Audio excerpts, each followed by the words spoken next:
एक बार भेंट कर सके। साल में एक बार या तो हम उनके स्थान में जाकर के उनका दर्शन करें, या तो उनको हम अपने घर में बुलाएं और गुरु पूजा करें। साल में एक दिन जो होता है गुरु पूर्णिमा का दिन, वो गुरु पूजा का ही दिन होता है। और साथ में ऐसे व्यक्ति से लेना जो हमें पहचाने कि हमारा शिष्य है और शिष्य पहचाने कि हमारे गुरु है। हम जो है ये नागपुर में ही रहते हैं। नागपुर में जिंगाबाई टाकली में हमारा स्थान है, जहां पर इस भागवत की पहली चर्चा हुई की बातचीत हुई थी। और गुरु पूजन का कार्यक्रम भी वहीं पर होता है। जितने भी हमारे नागपुर के शिष्य वहां आते हैं, कई जगह हम भी जाते हैं, पर साल में हमारे शिष्यों से भेंट होती रहती है। और भागवत से अच्छा स्थान दूसरा स्थान नहीं है। कल हमने मुख्य यजमान को गुरुमंत्र दिया। प्रतिदिन यहाँ पर कुछ लोगों को गुरुमंत्र देने की प्रक्रिया रहेगी।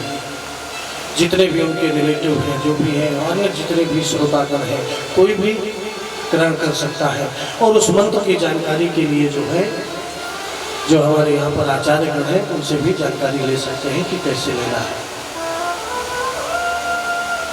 तो ध्रुव जी महाराज जब जो है जंगल जा रहे थे, नारद जी महाराज ने देखा अगर इनको मंत्र नहीं मिला तो भगवत प्राप्ति नहीं होगी, तो मुझे मंत्र देना चाहिए। लेकिन मंत्र देने के पहले मुझे शिष्य की पहचान करनी चाहिए, ये मंत्र देने लायक है कि नहीं है।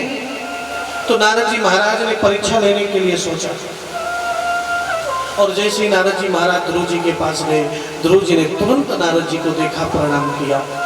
नारद जी महाराज ने एक विचार किया, एक परीक्षा तो इसने पास कर लिया।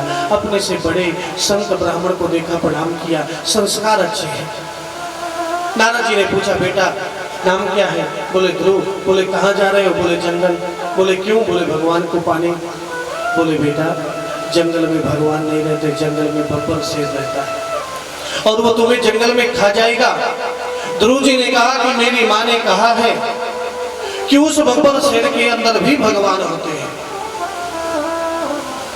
हर कण में भगवान होता है। और जब उस बब्बर शेर के अंदर भी भगवान है तो मुझे जरूर मिलेंगे। नारद जी ने विचार किया, इसने दूसरी परीक्षा भी पास कर ली। तीसरी परीक्षा लिया, घर में कितनी बार भोजन करते हो? ध्रुव जी ने कहा 3 बार, 4 बार, 5 बार, जितनी बार भूख लगती उतनी बार। 5 साल का बच्चा कितनी बार करता है? दिन भर। बोले कैसे करते हो? बोले माँ जो है मुझे अपने गोद में बिठाती है, अपने हाथ से खिलाती है, तब खाता। बोले बेटा जंगल में ना तो तुम्हारी माँ है ना भोजन है, वहाँ कौन खिलाएगा, कैसे खाओगे? आज ध्रुव जी महाराज ने कहा, मेरी माँ ने कहा है कि भोजन कराने वाला वो है, भगवान ही भोजन देता है। अरे जब दांत नहीं थे, तब जब बच्चे का जन्म होता है तो माँ के आंचल में जो दूध आता है वो भगवान की देन है। और जब दांत दे देता है तो अन्न भी देता है, खिलाने वाला वही है।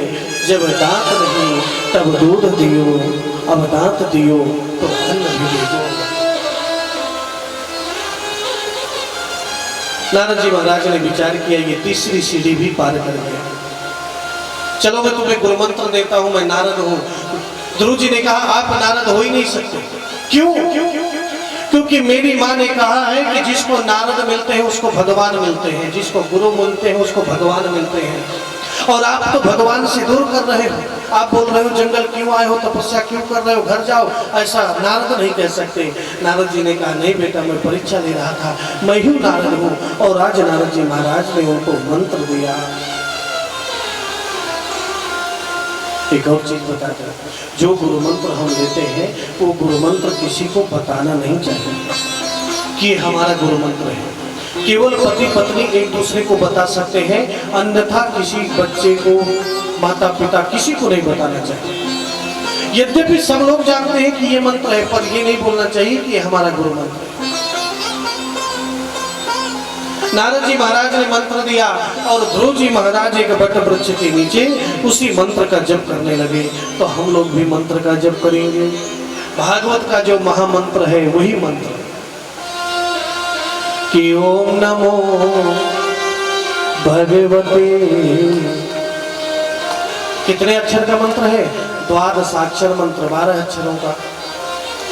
कि ओम नमो भगवते वासुदेवाय, ओम नमो भगवते वासुदेवाय, ओम नमो भगवते वासुदेवाय, ओम नमो भगवते वासुदेवाय, ओम नमो भगवते वासुदेवाय।